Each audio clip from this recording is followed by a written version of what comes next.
জীবনে এমন কিছু কাজ রয়েছে যা আমাদের কখনোই করা উচিত নয়, যেমন আশা করা। যদি আপনি আশা করেন আর আপনার আশা পূর্ণ না হয়, আপনি খুবই কষ্ট পাবেন। তুলনা করতে যান তাহলে এটাই ভাববেন যে হয় আমি বা অন্য কোনো ব্যক্তি, এই দুজনের মধ্যে কোনো এক। এই পরীক্ষা সবসময় আমাদের আরো সফল করে তোলে, আরো শ্রেষ্ঠ করে তোলে, আরো উৎকৃষ্ট করে তোলে। আসন্ন মহাসংগ্রামের জন্য আমাদের প্রস্তুত করে তোলে এই পরীক্ষা। তাই এই পরীক্ষার থেকে কখনোই পালাবেন না, এর সম্মুখীন হন। আর হলো কর্ম। কর্ম করা কখনোই বন্ধ করবেন না। তুলনা করার বদলে কর্ম করুন, প্রতীক্ষা করার বদলে কর্ম করুন, আর আশা করার বদলে কর্মই করুন। জীবন সফল হয়ে যাবে। দেখুন, সবার শেষে সত্যি বলতে এই কর্ম আর এই পরীক্ষা, এই দুই আমাদের জীবনকে সুখী করে তুলতে পারে। আসুন আর আমার সাথে ভালোবেসে বলুন রাধা। শুধু ওনাদের কঠোর ব্যবহার দেখলে আমরা একটু ভয় পেয়ে যাই। এবার ওনাদের এই কঠোর ব্যবহার আমাদের ভালো না লাগলেও অত্যন্ত আবশ্যক, কারণ মাতার থেকে আমরা যে শক্তি লাভ করি তা যেন নিয়ন্ত্রণ হারিয়ে বিধ্বংসী না হয়ে ওঠে। আমরা যেন কোনো কুপথে না চলে যাই, আমরা কখনো যেন দোষ না করে ফেলি। শুধু সেই জন্য পিতা এবং গুরু একটু কঠোর হয়ে ওঠেন, এবং ওনাদের এই কঠোর আচরণ ভবিষ্যতে গিয়ে আমরা অবশ্যই বুঝতে পারি। জীবনে কিছু বছর আমরা এগিয়ে যাই আর তারপর আমরা বুঝতে পারি যে বাবা এবং গুরু আমাদের যথেষ্ট ভালোবাসতেন, কিন্তু ওনাদের ভালোবাসার বহিঃপ্রকাশ আলাদা। প্রয়োজনীয় হলো এটা দেখার, এটা বোঝার যে শুরু থেকে আমাদের প্রতি ওনাদের আচরণ কেমন ছিল। ওনাদের কঠোর হওয়ার পেছনে ওনাদের ভালোবাসাটা বোঝার চেষ্টা করুন, ওনাদের চিন্তাটা বোঝার চেষ্টা করুন, ওনাদের পথপ্রদর্শনের আড়ালে আপনার ভবিষ্যতের জন্য যে পরিকল্পনা ওনারা করেছেন সেটা বোঝার চেষ্টা করুন। তখন আপনারা বুঝতে পারবেন ওনাদের ভালোবাসাকে। আপনার মনের মধ্যে আপনা থেকেই ওনাদের প্রতি সম্মান জেগে উঠবে। নিজের পিতা এবং নিজের গুরু, এই দুজনের প্রতি কৃতজ্ঞতা প্রকাশ করুন আর আমার সাথে ভালোবেসে বলুন রাধা রাধা। আমি অনেক সংখ্যক মানুষ, যদি আমি এই সব কিছু সমাজে বিতরণ করি, তাহলে সমাজ আমার শিল্প হোক, ধন হোক, জ্ঞান হোক, কীর্তি হোক, সবকিছু চুরি করে নিয়ে যাবে, আর তার বদলে আমি কিছুই পাবো না। এটা কিন্তু সত্য নয়।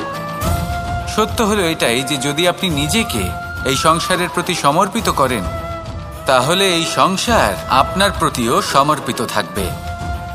আপনি শুধু ধন, জ্ঞান, কীর্তি, সম্মান পাবেন তাই নয়, বরং এই সমাজ আপনাকে নিজের চোখে হারাবে, মনের মধ্যে স্থান দেবে। তাই এই ভয় ত্যাগ করে দেখুন কিভাবে এই সমাজ আপনাকে প্রেম সমর্পণ করে। আসুন আমার সাথে ভালোবেসে বলুন রাধা রাধা। জীবন কিসের উপর নির্ভরশীল? ধনের ওপর, বৈভবের ওপর, নিঃশ্বাসের ওপর?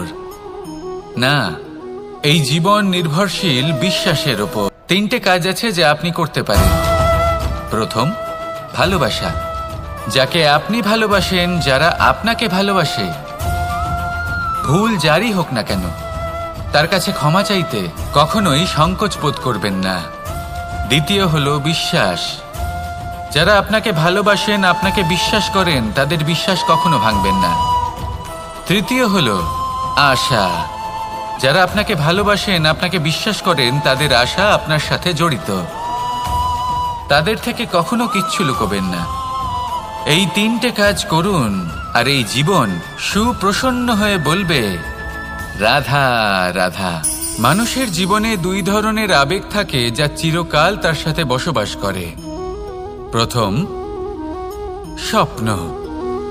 দ্বিতীয়, অজুহাত। মানুষ হাজার হাজার স্বপ্ন দেখতে পারে। আমাকে এই কাজ করতে হবে, আমাকে ওখানে ঘুরতে যেতে হবে, আমায় জীবনে এই অসম্ভব কাজ বাস্তবায়িত করে দেখাতে হবে, আদি ইত্যাদি। এবার ঠিক যেমন স্বপ্ন দেখেন, সেইভাবে অজুহাতও খুঁজে নিয়ে আসেন। আমি এই স্বপ্ন পূরণ করতে পারলাম না, কারণ আমাকে কেউ সাহায্যই করল না, কারণ আমি দুর্বল হয়ে পড়েছিলাম, কারণ আমার কাছে সময়ই ছিল না, আদি ইত্যাদি।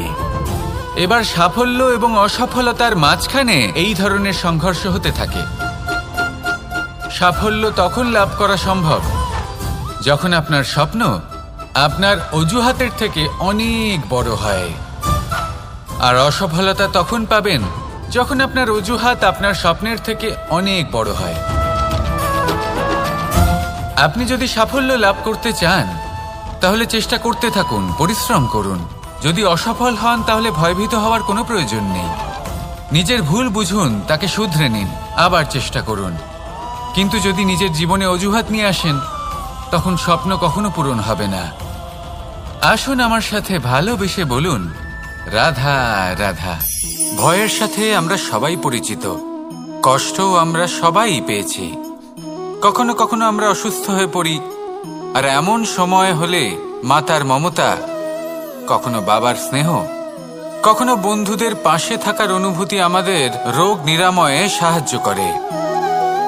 কখনো যদি আমরা নিরাশ হয়ে পড়ি, তখন যদি আমাদের কোনো আপনজন আমাদের দুটো ভালো কথা বলে, তখন আমাদের মনোবল বেড়ে যায়। ঠিক তেমন সংসারের এই রঙ্গমঞ্চে যদি আপনি পীড়িত অনুভব করেন, কিছু শুভ কথা আলোচনা করুন, কিছু স্তুতি গান করুন, কিছু মুহূর্তের জন্য হলেও নিজের ইষ্টদেবের কথা স্মরণ করুন আর প্রার্থনা করুন। সাহস বাড়বে, শক্তিও বৃদ্ধি পাবে এবং সামনে এগিয়ে চলার পথও দেখতে পাবেন। তখন এই মন প্রসন্ন হয়ে বলবে, রাধা রাধা। হয় তা আসে এই তেল থেকে। যদি এই তেল সমাপ্ত হয়ে যায় তাহলে এই প্রকাশ তাও সমাপ্ত হয়ে যায়। আর আমাদের জীবনে এই তেল হলো আমাদের কর্ম, আর এই আগুন আর এর দ্বারা উৎপন্ন হওয়া প্রকাশ আমাদের ভাগ্য। যত আমাদের কর্ম ক্ষীণ হতে থাকবে, আমাদের ভাগ্য সৌভাগ্য কোথাও না কোথাও লুপ্ত হয়ে যাবে। যে উজ্জ্বল ভবিষ্যৎ আমরা চাইছি তা কখনো লাভ করতে পারবো না যদি কর্ম না করি।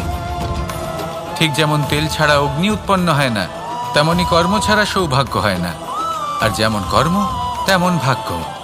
তাই সবসময় কর্ম করতে থাকুন, কর্ম করা থামাবেন না। আর আমার সাথে ভালোবেসে বলুন, রাধা রাধা। জীবনে তিনটি বিষয় আছে, তিনটি বস্তু আছে, তারা যেন আপনাকে কখনো বশে না করে নিতে পারে। প্রথম, কিন্তু যখন এই ধন আপনাকে ব্যবহার করতে শুরু করে, বুঝে যাবেন যে আপনার পতনের সময় শুরু হয়ে পড়ি। আর যখন তাই হয়, তখন এই সংসারে আমরা যেখানেই যাই না কেন, যত বড়ই সুখ লাভ করি না কেন, সেই সব আমাদের কাছে তিক্ত বলে মনে হয়। তৃতীয় বিষয়, আপনার আশেপাশের মানুষ ভিন্ন ভিন্ন ধরনের মানুষ হয়, যাদের চিন্তা ভাবনা এবং দৃষ্টিভঙ্গি ভিন্ন ভিন্ন প্রকারের। যদি এদের বশবর্তী আপনি হয়ে পড়েন, তাহলে কেউ বলবে এটা করো, এটা ভালো। কেউ বলবে এটা করো না, ওটা করো, ওটা ভালো কাজ। কেউ বলবে এই দুটোই করো না, অন্য কিছু করো। এই কথাগুলিতে আপনি এতটাই জড়িয়ে পড়বেন যে আপনি লক্ষ্যভ্রষ্ট হয়ে পড়বেন। তাই এই তিন বিষয় থেকে সাবধানে থাকবেন। যদি কোনো কিছু বশ করতে হয়, তাহলে আপনাকে বশ করতে হবে আপনার আজকে, নিজের বর্তমানকে। এটা খুব প্রয়োজনীয়। এটা ভাববেন যে এই সময়ের সদ্ব্যবহার আমি কিভাবে করব, সময়কে শাসন কিভাবে করব, ওই কর্ম কিভাবে করব যাতে ভবিষ্যতে কখনো আমার আফসোস না হয়, বরং এই সংসার আমাকে নিয়ে গর্ব করবে, সেই কর্ম করুন। আর যখন আপনি এটা শিখে নেবেন, তখন আপনি নিজেই নিজেকে প্রকৃত অর্থে ভাগ্যশালী করে তুলবেন। আসুন আমার সাথে ভালোবেসে বলুন, রাধা রাধা। অনেক সময় আমরা কারোর নীরবতাকে তার দুর্বলতা ভেবে বসি। হতেই পারে সেই ব্যক্তি উত্তর দিতে চাইছেন না, হতে পারে অন্য কোনো কারণ আছে যা আমরা বুঝতেই পারছি না। সেই জন্য তাকে দুর্বল ভেবে নেওয়া অনুচিত। দেখতে গেলে এই বিশাল সমুদ্র এও কিন্তু নীরব, শান্ত হয়। কিন্তু যখন সে রুদ্র মূর্তি ধারণ করে, তখন কি হয়? সমগ্র সংসারকে বিনাশের পথে নিয়ে যায় এই সমুদ্র, প্রলয় সৃষ্টি করে। সেই জন্য কারোর সহ্য শক্তিকে দুর্বলতা বলে মনে করবেন না। কারণ যদি এই নীরবতা নিজেকে ভেঙে বেরিয়ে আসে, তাহলে তা বিনাশের সমস্ত সীমা পার করে যেতে পারে। তাই এই নীরবতাকে সবসময় বুঝুন, সবসময় একে সম্মান করতে শিখুন, আর আমার সাথে ভালোবেসে বলুন, রাধা রাধা। কখনো কোনো চাতক পাখিকে দেখেছেন? কথায় আছে যে বছরে মাত্র একবার সে তার তৃষ্ণা মিটিয়ে থাকে, বড় বড় সমস্যার সমাধান করতে পারবেন। এবার যদি কথা বলি সব থেকে কঠিন সময়ের, তাহলে সেটা হলো বিচ্ছেদের। যা মা সীতাকে সহ্য করতে হয়েছে শ্রীরামের জন্য, রাধা কৃষ্ণকেও সহ্য করতে হয়েছে। যে ব্যক্তি বিচ্ছেদের সময় সঠিক পথে চলে এসেছে, সে জীবনে অনেক শ্রেষ্ঠ স্থানে অবশ্যই পৌঁছতে পারবে। এবার যদি কথা বলি সব থেকে জরুরি এবং গুরুত্বপূর্ণ সময়ের, তাহলে সেটা হলো সংযোগ। সকলকে সাহায্য করতে থাকুন। আপনি অন্যদের সাহায্য করে তাদের যত আনন্দ দিতে পারবেন, ততটাই আনন্দ আপনারও জীবনে অবশ্যই আসবে। আসুন আর আমার সাথে ভালোবেসে বলুন, রাধা রাধা। সংসারে সকলে উঁচুতে উঠতে চায়, কেউ নত হতে চায় না। সবাই এটা মনে করে যে নত হওয়ার অর্থ হলো তাদের আত্মসম্মান এবং অহংবোধের বিরুদ্ধাচরণ করা। তাদের মনে হয় যে যদি আমরা নত হই, সংসার আমাদের দুর্বল মনে করবে, তাদের শৌর্য এবং তাদের ব্যক্তিত্বের অপমান হবে। কিন্তু এটা কি সত্যি? প্রত্যেকবার নত হওয়ার অর্থ কি সম্মানহানি হওয়া? আপনাকে নত হতেই হবে। আপনি বড়দের আশীর্বাদ কিভাবে লাভ করেন?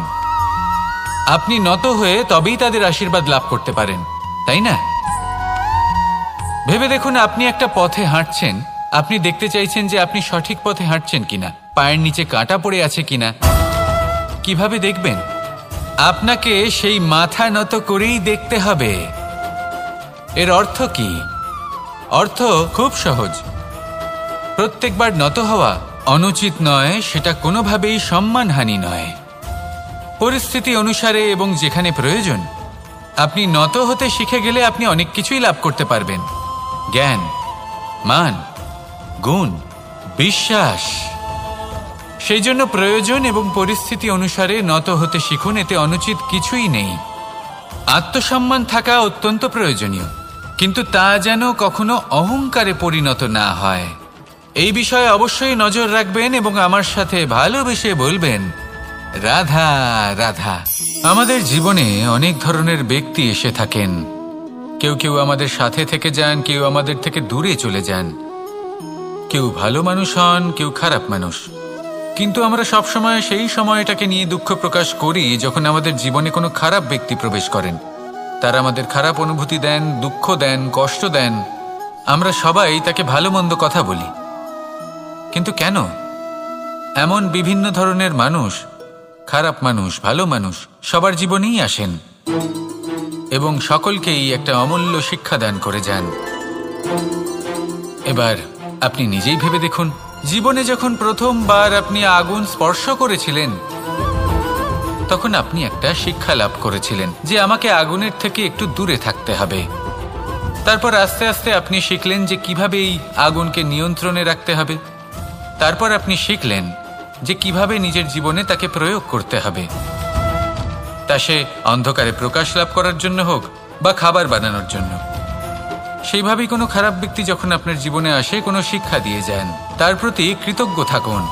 তার বিষয় খারাপ ভাবার বা খারাপ অনুভূতি নিয়ে থাকার কোনো প্রয়োজন নেই। সেই শিক্ষা লাভ করুন, ইতিবাচক মনোভাব নিয়ে জীবনের সামনে এগোতে থাকুন। কেউ নেই যিনি আপনাকে বাধা দিতে পারেন। আসুন আমার সাথে ভালোবেসে বলুন, রাধা রাধা। অনেক সময় আমরা জীবনে অনেক মানুষকে এমন বলতে শুনে থাকি যে আমি অসফল হয়েছি কারণ আমার সময় ভালো যাচ্ছিল না। আমি এই জিনিসটা লাভ করতে চাইছিলাম কিন্তু করতে পারলাম না কারণ আমার সময়টা ভালো যাচ্ছিল না। আমি আমার জীবনে ওই মহান কাজটা করতে চাইছিলাম কিন্তু করতে পারলাম না। কেন? কারণ আমার সময়টা ভালো যাচ্ছিল না। কিন্তু যে মুহূর্তে ভালো সময় আমার জীবনে আসবে, আমি সব কিছু প্রাপ্ত করব। এমন প্রায় প্রত্যেকেই বলেন। আসুন একটা কথা বোঝা যাক।